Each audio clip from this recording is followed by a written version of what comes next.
தேரையர் என்ற ஒரு பெரிய சித்தரை பற்றி நாம் சிந்தித்துக் கொண்டிருக்கிறோம். தேரையர் குறிப்பிடத்தக்கவர். ஏன் தெரியுமா? மூலிகை வைத்தியத்திலே மிக கெட்டிக்காரர் தேரையர்.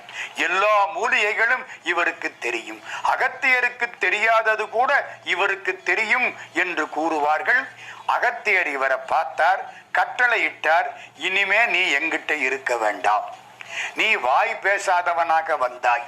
உன் திறமையை பார்த்து, உன் அறிவை பார்த்து, உன்னுடைய கருணையையும் அன்பையும் பார்த்து உனக்கு பேச்சு வருமாறு செய்தோம். அகத்தியர் கருணையினாலே தேரையருக்கு பேச்சு வந்தது. தேரையர் என்ற பெயரும் வந்தது. தனியா ஒரு ஆசிரமம் போட்டுட்டார். தனியா ஆசிரமம் இவருக்குன்னு சீடர்கள். அந்த சீடர்களுக்கு மூலிகைகளை பத்தி நிறைய சொல்லி கொடுத்தார். உடம்பு ரெண்டா பிரிஞ்சிட்டா சேர்க்கிறதுக்கு கூட மூலிகை இருக்கான். கை ஒடிஞ்சது, கால் ஒடிஞ்சது எல்லாத்தையும் ஒட்ட வைக்கிறதுக்கு மூலிகை சாறு பயன்படும். எல்லாம் சொல்லி கொடுத்து விட்டார். இப்படி இருக்கிற பொழுது ஊர்ல கடும் பஞ்சம் வந்து விட்டது. தாங்க முடியாத பஞ்சம். பஞ்சம்னா எப்படி? அவனவன் பொருளை கொண்டு பதுக்கி விட்டான். பதுக்கினவன் பொருளை வாங்கணும்னா தங்கம் கொடுத்தாத்தான் தருவேன். நம்ம திருவேணிமலையில 7ஆம் நூற்றாண்டுல பஞ்சம் வந்துதான். அப்பர் சுவாமிக்கும் சம்பந்த சுவாமிக்கும் கடவுள் ஆளுக்கு ஒரு தங்க காசு கொடுத்தாராம். தங்க காசை கொண்ட கடைகளை கொடுத்தா சாமா வாங்கலாம். அப்ப என்ன தெரியுது? மளிகை சாமா இருந்திருக்கு, எல்லாம் உள்ள கொண்டே பதுக்கி விட்டான். தங்க காசு கொடுத்தாத்தான் வருங்கிற அளவுக்கு இப்படி ஒரு பஞ்சம். 2 பேருக்கும் கடவுள் காசு கொடுத்தாருன்னு வரலாறு. இப்போ பஞ்சம் வந்துருச்சு. மக்கள் அழுதார்கள். கருணையோடு தேரையர் என்ன பண்ணினார்? பஞ்சத்துக்கு என்ன செய்யலாம்? இந்த பதுக்கி வச்சிருக்கவன்ட்ட எல்லாம் நிறைய தங்கத்தை கொடுத்தா தந்துருவான். இப்ப தங்கம் வேணுமே. இவ்வளவு மக்களுக்கு தங்கம் வேணும்னா தங்கம் எவ்வளவு வேணும்? மலையளவு வேணுமே. யோசிச்சார். ஒரு மலைக்கு 8 பக்கத்திலையும் நெருப்பம் ஊற்றினார். மலையை நான் தங்கமாக்குகிறேன். சில மூலிகை சாறு கொண்டு வந்து மலையவே தங்க மலையாக்கி விடுறது அப்படின்னு எல்லா பக்கத்திலையும் நெருப்பம் ஊற்றினார். மலையிலே இருந்த மனிதர்கள், மலையிலே இருந்த விலங்குகள், மலையிலே இருந்த ரிஷிகள் அத்தனை பேரும் வெப்பம் தாங்காம ஓடி கீழே வந்துட்டாங்க. மலையை சுத்தி நெருப்பம் மூட்டிக்கிட்டு இருக்கார் இவர். இந்த ஓடி வந்தவங்க என்ன பண்ணாங்க? இவர்கிட்ட சொன்னா கேட்க மாட்டாருன்னு இவருடைய குருநாதர் அகஸ்தியர்கிட்ட வந்துட்டாங்க. அகத்தியர்கிட்ட வந்து, உங்களுடைய சீடன் ராமதேவன், நீங்கள் தேரையன் என்று பெயர் வைத்தீர்கள், அவன் இப்பொழுது மலையை பூரா எரிச்சுக்கிட்டு இருக்கிறான். எங்களால தாங்க முடியல, பஞ்சத்துல கஷ்டப்படுறோம், இது வேற கஷ்டமா இருக்கு, நீங்கள் காப்பாற்ற வேண்டும். அப்படியா? ரிஷிகளுக்கு துன்பம் தருகிறானா? முனிவர்களுக்கு துன்பம் தருகிறானா? இந்த தேரையன் இருக்கக்கூடாது. வந்தார். தேரையனை கூப்பிட்டார். எதிர்த்தாப்புல தேரையன் வந்து என்னமோ சொல்ல போனார். கேட்கல. அவரை 2 கிழிச்சு போட்டுட்டு போயிட்டார். ஜராசந்தன பீமன் கிழிச்ச மாதிரி தேரையருங்கிற சித்தரை அகஸ்தியர் அப்படியே கிழிச்சு போட்டுட்டு போயிட்டார். அதனாலதான் அகஸ்தியர் 2வது சிவன் என்றார்கள். கிழிச்சு போட்டா கதை முடிஞ்சு போச்சு. போயிட்டார் அகஸ்தியர். தேரையருடைய சிஷ்ய பிள்ளைகள் எல்லாம் சுத்தி வந்தான். உடம்பு 2ஆ கிழிஞ்சு போனா ஒட்ட வச்சு உயிர் கொடுக்கிறதுக்கு மூலிகை இருக்குன்னு குருநாதர் சொல்லி கொடுத்துட்டு போயிருக்கார். அவரு சொல்லி கொடுத்தது இப்ப அவரையே காப்பாத்த போகுது. நம்ம பண்ணின தர்மம் நம்மளை காப்பாத்துற மாதிரி. தர்மம் தலை காக்கும். இந்த வித்தை காப்பாற்ற போகிறது. குருநாதரை ஒன்னா சேர்த்தாங்க. என்னென்ன மூலிகை சாறு சேர்க்கணுமோ எல்லாவற்றையும் சேர்த்தார்கள். சில மந்திரங்களின் மூலம் உயிர் கொடுத்தார்கள். இறந்த தேரையர் எந்திரிச்சிட்டார். எந்திரிச்சு, கடவுளே, நான் கருணையோடு செய்தேன், மக்களுக்கெல்லாம் தங்கம் வேணும் என்று ஆசைப்பட்டு செய்தேன், இதை எப்படி பண்ணிட்டே அப்பா, இந்த பஞ்சம் தீராதா என்று கண்ணீர் விட்டு அழுதார். ஞானிகள் அழுதால் வானம் கண்ணீர் விடும். மழை பெய்தது, பஞ்சம் அகன்றது. இவர் அகஸ்தியர் இருந்த திக்கு நோக்கி கும்பிட்டார். இதுக்கெல்லாம் காரணம் அகஸ்தியர். இத பூரா அகஸ்தியர் ஞான திருஷ்டியில பார்த்து விட்டார். இப்ப அவருக்கு தெரியாம இருக்குமோ? ஓ, தேரையன் பிழைத்து விட்டான். சரி, அங்க இருக்கிறார். கொஞ்ச காலம் ஆச்சு. தேரையா, நீ எப்பொழுது வந்து என்னை பார்க்க போகிறாய் அப்படின்னு அகஸ்தியர் கேட்கிறாப்புல தெரியுது. இவர் இங்க இருக்கார். தேரையா எப்பொழுது வந்து என்னை பார்க்க போகிறாய்? தேரையர் தயங்குறார். நான் எப்படி போறது? அவரோ கிழிச்சு போட்டுட்டாரு. திரும்ப உயிர் வந்துருச்சு. என்ன செய்யறது? பக்கத்துல போனார். அனமயம்னு ஒரு பகுதி. அங்கே வேஷத்தை மாத்தி தபஸ்வியா உட்கார்ந்துட்டார். சீடர்கள், இவருக்கு இப்ப பேரு தேரையன் இல்ல, அனமயம் தவசி. அங்கே அகஸ்தியருக்கு ஒரு கண் பார்வை மட்டுப்பட்டது. அகஸ்தியருக்கான்னு கேட்கக்கூடாது, இதெல்லாம் திருவிளையாடல். ஒண்ணு நடக்கணும்னா சில ஏற்பாடுகளை செய்வார்கள், நம்ம டிராமா போடுற மாதிரி. அகஸ்தியருக்கு கண் பார்வை மங்கலாயிற்று. சீடர்கள் சொன்னார்கள், அனமயம்ங்கிற பக்கத்துல ஒரு தபஸ்வி இருக்கிறார், பெரிய மூலிகை வைத்தியர். அகஸ்தியருக்கு தெரியும் அது யாருன்னு, சொல்லலை. இப்ப என்ன செய்யலாங்கிறீங்க? அவரை போய் கூட்டிகிட்டு வந்தா சரியா போயிடும். சரியா கூப்பிடுங்கள். போயாச்சு. போற பொழுது புளிய மரத்தின் அடியில் தங்கி செல்லுங்கள்.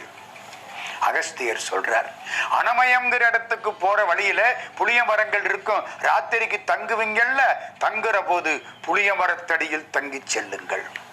சரி, எல்லா சீடர்களும் புறப்பட்டாங்க. ராத்திரி புளிய மரத்தடியில படுத்து கிடக்கிறது. ஒரு 4-5 நாளைக்கு அப்புறம் நேரம் அங்க போய் அவரை பார்த்தாங்க. பார்த்தா ஒவ்வொரு சீடனும் ரத்த வாந்தி எடுக்கிறான். அவர் கேட்கிறார், அனமயம் சித்தர் என்ன பண்ணினீங்க?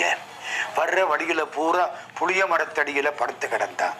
அதுதான் அந்த சூடு, அந்த வெப்பம் ரத்தம் கக்க வச்சிருக்கு. நம்ம ஆளு ராத்திரியில புளிய மரத்தடியில படுக்க மாட்டான். ஏன்? அதுல பேய் இருக்குதுன்றான். அதுக்காகத்தான் படுக்கிறது இல்லைன்றான். புளிய மரத்தடியில படுத்தா கார்பன் டை ஆக்சைடு அதிகம் வரும். இவனுக்கு ரத்தம் கக்கிறாப்புல வரும். ரத்தம் கக்கி செத்து போயிடுவான். பேய் இருக்கு, பிசாசு இருக்கு, புளிய மரத்தடியில படுக்காது, வேப்ப மரத்தடியில படும். இவர் இப்ப என்ன பண்ணார்? மருந்து கொடுத்து வியாதியை மாற்றி போற பொழுது எல்லாம் வேப்ப மரத்தடியில படுங்கன்ட்டார். வேப்ப மரத்தடியில பட்டா உடம்பு நல்லா வந்துருச்சு. நான் என்ன செய்யணும்? நீங்க அகஸ்தியரை வந்து பார்க்கணும். வர்றேன். புறப்பட்டாச்சு. அகஸ்தியருக்கு இந்த கதையெல்லாம் தெரிஞ்சுது. ஏன் தெரியுமா அப்படி சொன்னார்? இந்த தேரையன் யாருன்னு அவங்களுக்கு தெரியணும். இவனுடைய மூலிகை சமாச்சாரம், மூலிகை ஆற்றல் இதெல்லாம் தெரியணும். சித்தர் வந்தார். அகஸ்தியருக்கு சில மூலிகைகளை கண்ணில் பிழிந்தார். அகத்தியர் பார்வை கூர்மையாயிற்று. அகஸ்தியர் பார்க்கிறார். ஓ, இவர்தான் அனமயம் சித்தரா? ஆமாம். தேரையா, உன்னை எனக்கு தெரியாதென்றா நினைக்கிறாய்? அகஸ்தியர் கண்டுபிடிச்சு விட்டார். பார்வை அவளது கூர்மையாகி விட்டது. தேரையர் காலில் விழுந்தார். நீ எனக்கு பிரியமான சித்தன், உலகம் வாழ வேண்டும் என்று எண்ணக்கூடிய உயர்ந்த சான்றோன். அகஸ்தியர் ஆசீர்வாதம் பண்ணினார். இப்போ தேரையர் அந்த பகுதி முழுக்க சுத்திட்டு இருக்கார். ஒரு நாள் அகஸ்தியர் தேரையரை கூப்பிட்டார். கூப்பிட்டு, ஒரு முக்கியமான மூலிகை நீதான் தேடி கண்டுபிடிக்க வேண்டும்.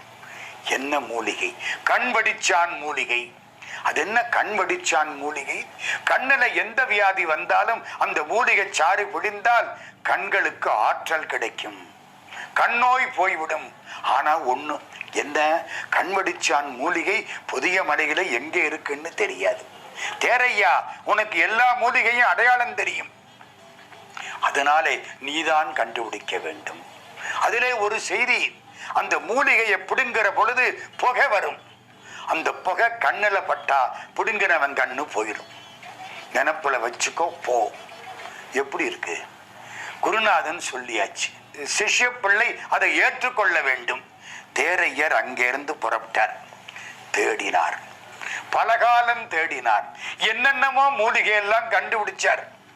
இதுக்காகத்தான் அகத்தியர் அப்படி சொன்னார், எல்லாத்தையும் நீ தெரிந்து கொள்ள வேண்டும், புதிய மலையிலே உள்ள மூலிகைகள் அனைத்தையும் நீ அறிந்து கொள்ள வேண்டும். அதுக்குத்தான் இப்படி ஏற்பாடு. இவர் மலை பூரா தேடுறார். என்னென்னமோ மூலிகை எல்லாம் கிடைக்குது. நம்ம பஸ்ஸுக்கு காத்து கிடந்தோம்னா நமக்கு வேண்டிய பஸ் வராது, எல்லா பஸ்ஸும் வரும். அது மாதிரி வேண்டிய மூலிகை கிடைக்கல, பல மூலிகை கிடைக்குது. எல்லா மூலிகையும் ஆராய்ச்சி பண்ணி விட்டார். கடைசியா கண்வடிச்சான் மூலிகையை கண்டுபிடிச்சு விட்டார். புடுங்கணும், புடுங்கினா கண்ணு போயிடும். புடுங்கலன்னா குருநாதன் வார்த்தையை மீறின குற்றம் வந்துடும். குரு வார்த்தைக்கு மறு வார்த்தை கிடையாது. என்ன செய்கிறது? ரொம்ப தவிக்கிறார், யோசிக்கிறார். அம்மா பராசக்தி, நீதான் காப்பாற்ற வேண்டும். பராசக்தியை சரணடைந்தார். நம்பினார் கெடுவதில்லை, 4 முறை தீர்ப்பு. அம்பிகையை சரண் புகுந்தால் அதிக வரம் பெறலாம். பாரதியார் பாடுகிறார். பராசக்தியை சரணடையுங்கள். எண்ணிய முடிதல் வேண்டும், நல்லவே எண்ணல் வேண்டும், திண்ணிய நெஞ்சம் வேண்டும், தெளிந்த நல்ல அறிவு வேண்டும், பண்ணிய பாவமெல்லாம் பருதி முன் பணியே போல நன்னிய நின்முன் இங்கு நசித்திடல் வேண்டும். அண்ணாய், எண்ணிய முடிதல் வேண்டும், நினைச்சது நடக்கணும், நல்லதை நினைக்கணும். அதான் பாரதி பராசக்திட்ட போய் பாடுறாருல்ல, சக்தி நினைச்சா எல்லாம் கிடைக்கும். ஓங்காரி என்பாள், அவள் ஒரு பெண் பிள்ளை, நீங்காத பச்சை நிறத்தை உடையவள், ஆங்காரியாகி 5 பெற்றிட்டு கிரீம்காரத்துள்ளே இனிதமர்ந்தாளே என்பது திருமூலர் திருமந்திரம். நம்ம தேரையர் பராசக்தியை குறித்து தவம் தொடங்கினார். அம்மா பராசக்தி, நீதான் காப்பாற்ற வேண்டும். சுந்தரமூர்த்தி சுவாமிகளுக்கு இடக்கண்ணை கொடுத்தவள் பராசக்தி. கண்ணப்ப நாயனார் இடது கண்ணை தோண்டி அப்ப போகும் பொழுது தடுத்து நிறுத்தியவள் பராசக்தி. அது மாதிரி தாயே, எனக்கு இந்த கண்வடிச்சான் மூலிகையை நீதான் தர வேண்டும். தேரையர் தவத்திலே உட்கார்ந்தார். அம்பாள் பராசக்தியை அந்த தவம் எடுத்தது. நெஞ்சுக்கு நீதியும் தோளுக்கு வாழும் நிறைந்த சுடர் மணிப்பூன், பஞ்சுக்கு நேர்வல துன்பங்களாம் இவள் பார்வைக்கு நேர் பெருந்தீர், வஞ்சனை இன்றி பகையின்றி சூதின்றி வையத்து மாந்தரெல்லாம் தஞ்சமென்றே அழைப்பார் அவள் பேர் சக்தி. ஓம் சக்தி, ஓம் சக்தி. யார் பாடுறா? பாரதியார் பாடுறார். நம்புவதே வழி என்ற மறை தன்னை நாம் இன்று நம்பி விட்டோம். கும்பிட்ட நேரமும் சக்தி என்றால் உன்னை கும்பிடுவேன் மனமே.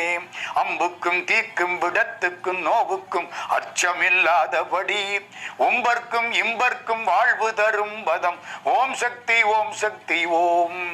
வெள்ளை மலர் மிசை வேத கருப்பொருள் ஆக விடங்கிடுவாய், தெள்ளுகலை தமிழ் வாணின் எனக்கொரு விண்ணப்பம் செய்திடுவேன். எள்ளத்தனை பொழுதும் பயனின்றி இராதென்ற நாவினிலே வெள்ளமென பொழிவாய் சக்திவேல், சக்திவேல், சக்திவேல். எள்ளத்தனை பொழுது கூட என் நாக்கு பயனில்லாமல் இருக்கக்கூடாது, பயன்பட வேண்டும். தாயே, வெள்ளமென பொழிவாய். இப்படி கேட்ட பாரதி 39 வருஷத்துக்குள்ள தமிழ் மழை பெய்தார். பராசக்தி கேட்டதை கொடுப்பாள், கேட்டதும் கொடுப்பாள். தேரையர் கேட்டார், பராசக்தி காட்சி கொடுத்தாள். தேரையா, உன் பக்கத்திலே இருக்கிறது மூலிகை, எடுத்துக்கொள். அவளே பிடுங்கினாள். அவளே இலையில் வைத்து சுருட்டினாள். இலையை அப்படியே கையில் கொடுத்தாள். தேரையர் வாங்கி கொண்டார். அகஸ்தியரிடத்திலே கொண்டு வந்து சேர்த்தார். அகஸ்தியர் கேட்டார், தேரையா, உனக்கு தெரியாத மூலிகை புதிய மலையிலே இன்னும் ஏதேனும் இருக்கிறதா? என்ன அர்த்தம்? இது சாக்காக வைத்துக் கொண்டு எல்லா மூலிகைகளையும் நீ அறிந்து கொண்டு விட்டாய். தேரையா, இந்த மூலிகையை உலக மக்களின் நன்மைக்காக பயன்படுத்து. நம்ம சாப்பிடுற ஆங்கில மருந்துகள் பூரா பின்னாலே வேற ஒரு இடத்துல தகராறை உண்டாக்கிவிடும். மூலிகைகள் அப்படி கிடையாது. அறிந்து அந்த மூலிகைகளை பயன்படுத்தினால் எல்லா விதமான நோய்களும் அடியோடு அகற்றப்படும். அகஸ்தியர் கேட்டார். தேரையர் கண்ணீர் விட்டு அழுது காலில் விழுந்தார். எனக்கு எல்லா மூலிகைகளை பற்றியும் தெரிய வேண்டும் என்பதற்காகவா நீங்கள் இப்படி ஒரு திருவிளையாடல் செய்தீர்கள்? தேரையர் பலகாலம் வாழ்ந்தார். மலையாளத்துக்கு போனார். தோரணமலை என்ற பகுதியிலே சமாதியானார். பல நூற்களை இயற்றினார். சித்தர்களுக்குள் குறிப்பிடத்தக்கவர் இந்த தேரையர்.